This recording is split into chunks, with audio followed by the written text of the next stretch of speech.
Hoy nos encontramos en Caná de Galilea, el lugar de las bodas de Caná, porque es precisamente ese el evangelio que la liturgia nos invita a contemplar este domingo.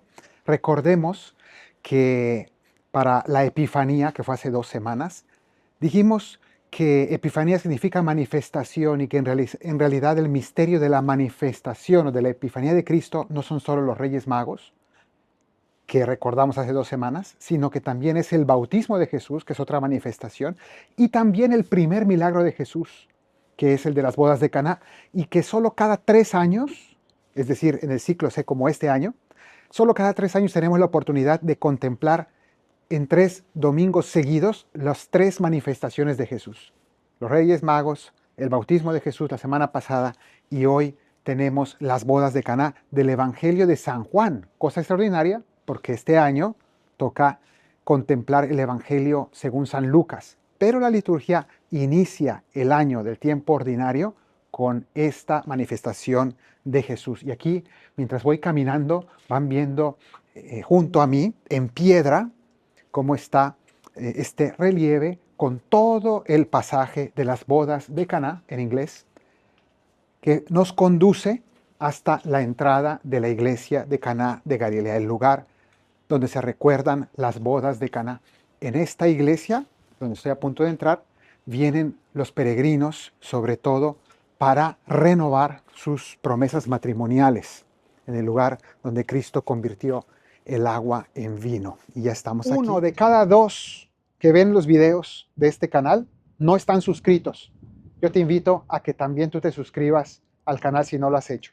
Ojalá que todos los que vemos los videos, o al menos la mitad de los que vemos los videos, le demos al botón me gusta.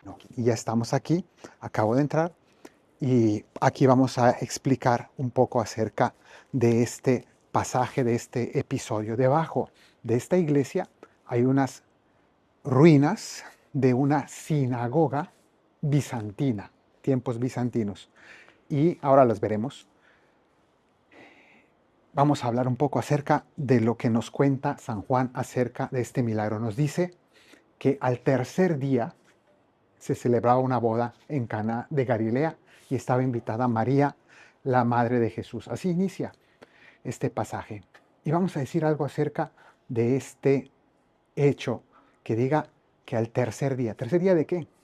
Pues si ustedes ven, estamos iniciando el capítulo 2 de San Juan. En el capítulo 1 se nos narra, después del prólogo, se nos narran distintos episodios y se nos dice primero un episodio sobre San Juan Bautista, después al siguiente día se nos narra la llamada de unos apóstoles y al siguiente día la llamada de Natanael, al siguiente día cómo van otros discípulos detrás de Jesús. Se nos narran 4 días, claramente separados, 4 días. Y después este capítulo inicia diciendo al tercer día después, es decir, 3 días después de esos 4 suman 7. Al séptimo día ocurre esto. ¿Por qué es importante? Porque todo el inicio del Evangelio de San Juan inicia con ese vocabulario parecido al Génesis. En el principio existía la palabra. De algún modo se nos está hablando de una nueva creación. Esto va a ser fundamental para entender este pasaje, porque en el fondo está reescribiendo o reproponiendo el libro del Génesis, una nueva creación. Y se nos habla de la creación en 7 días en el libro del Génesis y aquí se nos habla también de los 7 días. ¿Y qué ocurrió al séptimo día en el libro del Génesis? Se creó el hombre y la mujer y por eso dejará el hombre a su padre y a su madre y se unirá a su mujer, será una sola carne. Se nos habla del matrimonio como culmen de esa creación. Y hoy se nos va a hablar que al séptimo día, va a iniciar diciendo al inicio, al principio existía el verbo, la palabra que estaba en Dios. Y 7 días después había una boda. Y ya no nos va a hablar de Adán y Eva, sino que ahora nos va a hablar de Jesús y María. Dice que María estaba invitada a la boda. Bueno, pues vamos aquí adentro para ver un poco de lo que podemos encontrar. Se nos dice que había una boda en Caná de Galilea, estaba invitada a María, y también estaban invitados los apóstoles con Jesús con sus apóstoles. Y están aquí y se acabó el vino. Se nos dice que no tenían vino. ¿Y por qué va a ser importante este hecho del vino? Ahora lo vamos a explicar, tiene muchas maneras de leer como analogía, pero vamos a ver qué significa. No había vino y viene María, y esto es interesante porque María se da cuenta del problema. Aquí hay algo, ve que se están moviendo, que entran y salen de la cocina, se da cuenta del movimiento, de la preocupación, de los nervios de los novios. ¿Por qué es tan importante que no hubiera vino? Uno dice, bueno, pues ¿qué pasa? Que tomen otra cosa. Las fiestas judías, siempre, y no solo me refiero a las bodas, sino a las fiestas religiosas, ¿cómo se celebran? Se celebran en un rito que está conformado por brindis de vino. Se toman copas de vino que se alzan y se usan para bendecir a Dios. ¿Les suena una ceremonia en la que se levanta una copa de vino para bendecir a Dios? Por ejemplo, la misa. Son ritos que están tomados, tienen su raíz en el judaísmo. Entonces, todo esto está hecho en torno al vino. ¿Cómo vas a celebrar una fiesta? ¿Cómo vas a bendecir a Dios sin el vino? Nosotros no podemos celebrar misa si no tenemos vino. También, o sea, tenemos la misma situación. Bueno, pues en este caso, aunque no fuera una misa, era una boda que necesitaba de ese vino y se les había acabado por el motivo que fuera. Entonces, es una preocupación grande. Y también podríamos ver cómo el vino representa aquel elemento con el cual hay alegría y hay gozo, y sin el cual no hay alegría y no hay gozo. ¿Y cuál es ese elemento en nuestra vida? El amor. Una persona que no tiene amor en su vida no tiene vino, ¿no? Está sobreviviendo, no está viviendo en plenitud. Entonces, si tomamos este símbolo, entonces nos damos cuenta que esto es importante. Un matrimonio en el que no hay amor es preocupante. Y eso es lo que está ocurriendo aquí. María se fija como buena mujer, se da cuenta de los detalles y va a Jesús y le dice, no tienen vino. Y aquí viene una frase que a veces es difícil de entender, porque Jesús le responde a María y le dice, mujer, ¿qué nos da o qué nos va a ti y a mí? Todavía no ha llegado mi hora. El hecho de que Jesús le llame a María mujer. ¿Por qué? Suena muy frío, ¿no? Suena como indiferente. Pero en realidad tiene un motivo. Y ya lo empezamos a explicar hace un momento. ¿Cómo llamó Adán a Eva cuando en Génesis, cuando le es presentada? La llamó mujer. Entonces aquí está hablando de una cita bíblica, está diciendo que está haciendo una evocación del libro del Génesis. Está diciéndonos, cuando Jesús le dice mujer, le está diciendo ella es la nueva Eva. Y eso va a ocurrir también en el Calvario, junto a la cruz. Estaba María, ¿y cómo le dijo Jesús a María? Mujer, ahí tienes a tu hijo. Es decir, no es simplemente una palabra puesta al azar. Es una referencia bíblica, teológica, nos está diciendo, atención, porque esta no es cualquier mujer, esta es la mujer con mayúscula, que es la nueva Eva en esta nueva creación. Entonces le dice mujer. Y entonces, ¿qué va a hacer esta mujer? Si vemos a Eva en el libro del Génesis, ella lo que hizo fue desobedecer a Dios e invitar a la desobediencia. Le dijo a Adán que tomara del fruto prohibido. Es la mujer que invitó a la desobediencia. Esta nueva Eva, ¿qué va a hacer? Va a decir unas palabras fundamentales. Hagan lo que Él les diga. Es decir, invitó a la obediencia. Es la nueva Eva, en la nueva creación de Cristo, que nos va a llevar a la obediencia perfecta de la voluntad de Dios. Entonces, esta nueva Eva nos invita a hacer lo que Él nos diga. Y entonces, ¿qué hizo Jesús? Mandó llenar unas tinajas de agua. Bueno, pues aquí precisamente, ven detrás de mí esta tinaja de piedra. Había allí unas tinajas de piedra de 2 o 3 metretas, dice ahí, o sea, de unos 100 litros, se suele calcular, enormes, que eran para la purificación de los judíos, unas tinajas de piedra. Bueno, pues aquí tenemos unas tinajas de piedra que se conservan. No estamos diciendo que esta es la de las bodas de Caná, pero es un ejemplo de unas tinajas de aquella época, ¿no? Posiblemente eran parecidas a estas, posiblemente un poco distintas, pero digamos es de esta época. ¿Y qué es lo interesante de hablar de estas tinajas de piedra? ¿Por qué Jesús mandó llenar? Fíjense cómo esas tinajas eran de piedra para purificar, para la purificación de los judíos. Los judíos usaban tinajas de piedra porque según el sistema de creencias judío, la piedra es uno de los poquísimos materiales que no se contaminaba ritualmente o espiritualmente, por decir así. ¿Y eso qué significa? Pues que el agua que se contenía allí podía servir para limpiarse de las impurezas rituales, que era parte de la ley judía. Entonces, esto va a ser interesante porque es agua destinada al cumplimiento de la ley de Moisés, de la ley judía. Y Jesús manda que se cumpla esa ley judía, o que se traigan esa agua para el cumplimiento de la ley. Y dice, llenen esas tinajas. Y dice, la llenaron hasta el borde. ¿Y qué significa llenar hasta el borde? Cumplir con perfección.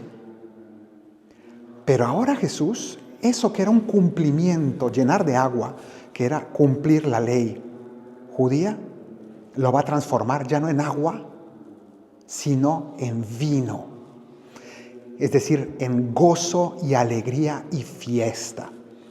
Quiere decir que Jesús viene a transformar nuestra espiritualidad para que ya no sea un cumplir unas normas obligatorias, simplemente decir, pues hago lo que me mandan, tengo que obedecer a Dios para no irme al infierno, tengo que hacer esto para que no me castiguen. No. Cristo viene a transformar desde dentro para que el cumplimiento de la voluntad de Dios sea nuestra felicidad, para que interioricemos la voluntad de Dios y sea nuestro gozo, sea nuestra alegría y nuestro gozo. Entonces, transforma esa agua, que era cumplimiento, en vino de alegría, de gozo, de fiesta. Entonces, yo suelo decir una cosa, y es que Jesucristo no es un aguafiestas, sino que es un fiestaguas. Es decir, que nos trae la alegría, nos transforma en fiesta lo que antes era triste, lo que antes era pesado.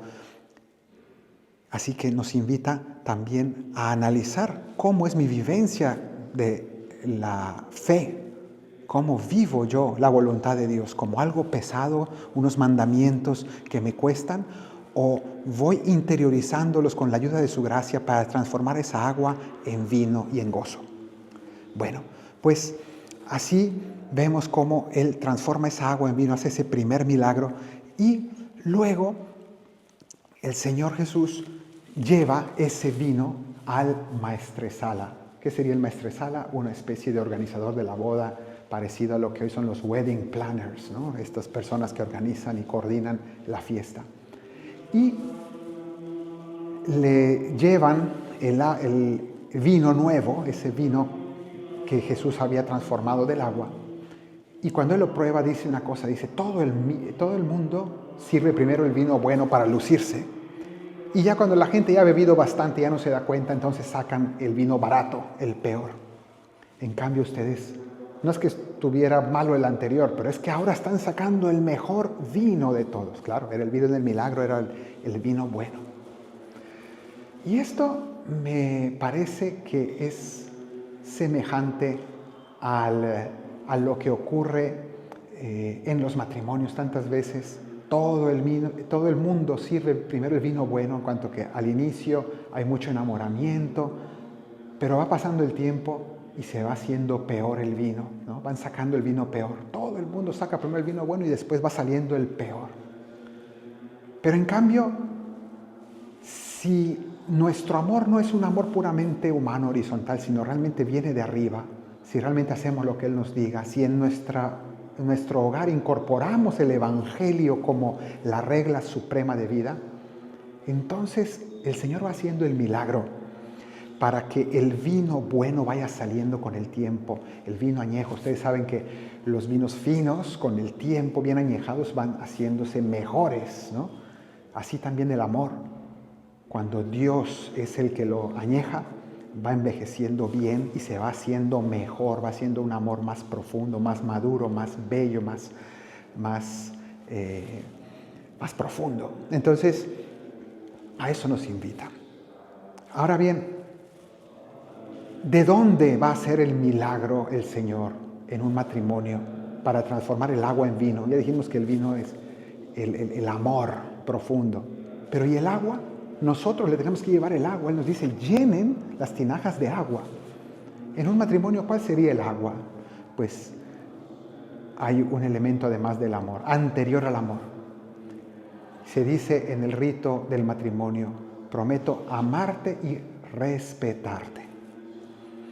Amar a alguien no siempre está en nuestras manos, no siempre nos brota el amor, pero el respeto sí, siempre está ahí. Entonces, siempre está en nuestras manos el poder respetar, el poder saber que la otra persona es sagrada, que yo no puedo ofenderla, que yo no puedo pasar por encima de ella, que es alguien con el cual no me pertenece, una persona que no me pertenece. Yo tengo todo el deber de respetarla. Entonces, si yo doy el agua del respeto profundo de la otra persona, el Señor me hará el milagro de transformar ese respeto en amor profundo, en alegría y en gozo. Pero donde no hay respeto no puede haber milagro, no puede haber amor. Bien, pues este fue el primer milagro de Jesús aquí en Caná de Galilea, y con esto inauguró esa obra de la salvación, de la nueva creación. Pidámosle aquí al Señor por todos los matrimonios del mundo para que cada día haya más amor, más respeto, y para que sigamos esas palabras, ese gran consejo de María. María es venerada como la madre del buen consejo, el que dio aquí en Caná, el que hemos dicho. Hagan lo que Él les diga, que nosotros escuchemos el buen consejo de María y vayamos detrás de su Hijo. Que el Señor te bendiga desde Sión, el que hizo cielo y tierra, en el nombre del Padre y del Hijo y del Espíritu Santo. Amén.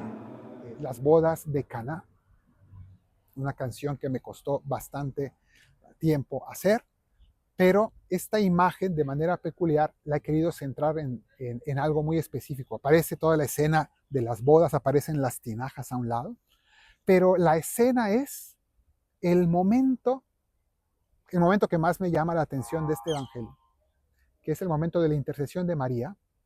María que le dice, no tienen vino a su hijo que le dice, no ha llegado mi hora, nosotros no tenemos que ver con esto. Su hijo que está un poco como reluctante o dudoso al menos ante la petición de su madre.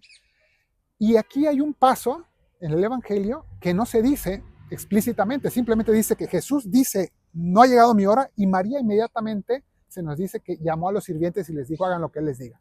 ¿Qué pasa en medio de estas dos cosas? No hay palabras, sino que hay una mirada de María.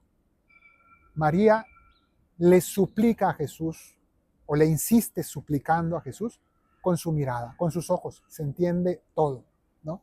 María simplemente le lanza una mirada a Jesús, con eso da a entender todo, y entonces les dice a los sirvientes, hagan lo que Él les diga. Jesús accede. María no obliga a Jesús, sino que le suplica con la mirada, entiende que Jesús accede y por eso llama a los sirvientes. Entonces, esta imagen recoge esa mirada de María que está suplicándole a Jesús, diciéndole, ánimo, tú puedes. Yo sé que tú puedes y que tú quieres. Y Jesús, por complacer a su madre, ayuda.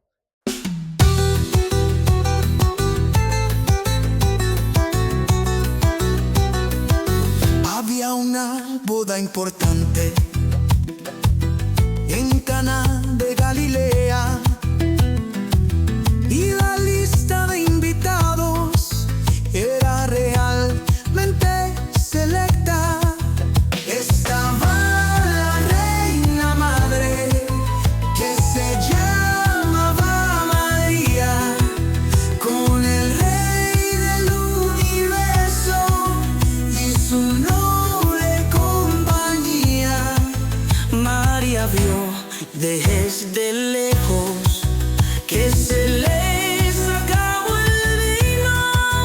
y avisó discretamente, llamando aparte a su hijo. Haced lo que Jesús diga, escuchad con atención. No se acabará la fiesta, sino que ahora comenzó. Jesús en el matrimonio transformará el agua en vino, y el respeto conyugal tornará en amor divino.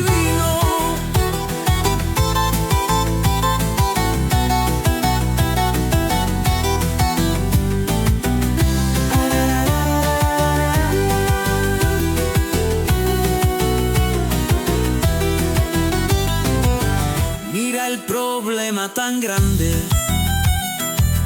mira que se acabó el vino, pues en la fiesta se brinda bendiciendo lo divino.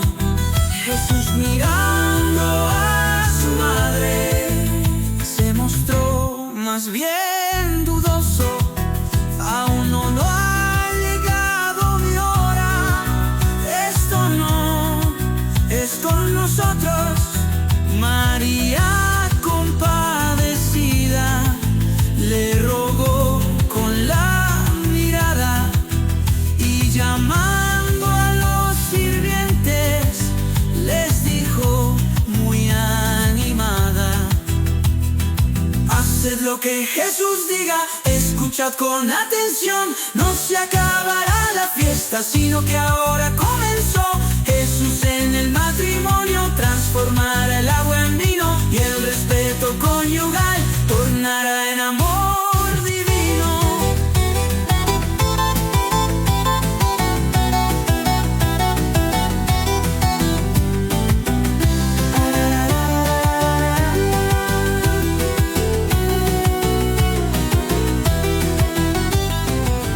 Traed aquellas tinajas que hay detrás de los consortes, y poniendo en ellas agua, las llenaron hasta el borde.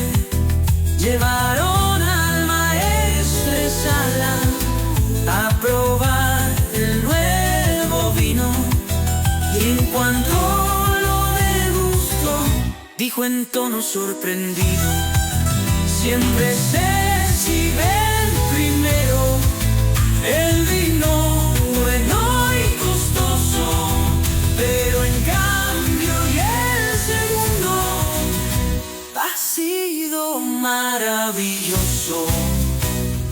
Haced lo que Jesús diga, escuchad con atención. No se acabará la fiesta, sino que ahora comenzó. Jesús en el matrimonio transformará el agua en vino, y el respeto conyugal tornará en amor divino.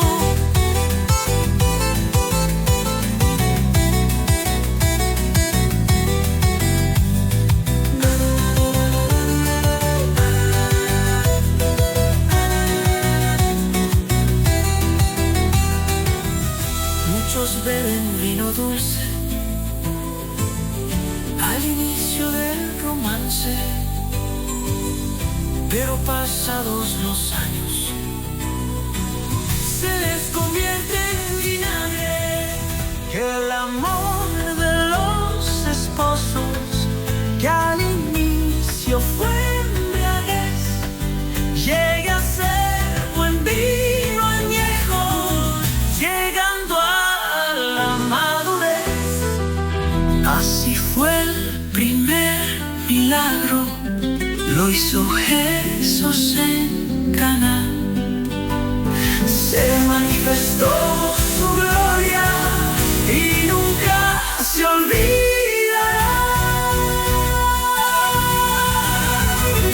Haced lo que Jesús diga, escucha con atención. No se acabará la fiesta, sino que ahora comenzó. Jesús en el matrimonio transformará el agua en vino, y el respeto conyugal tornará en amor.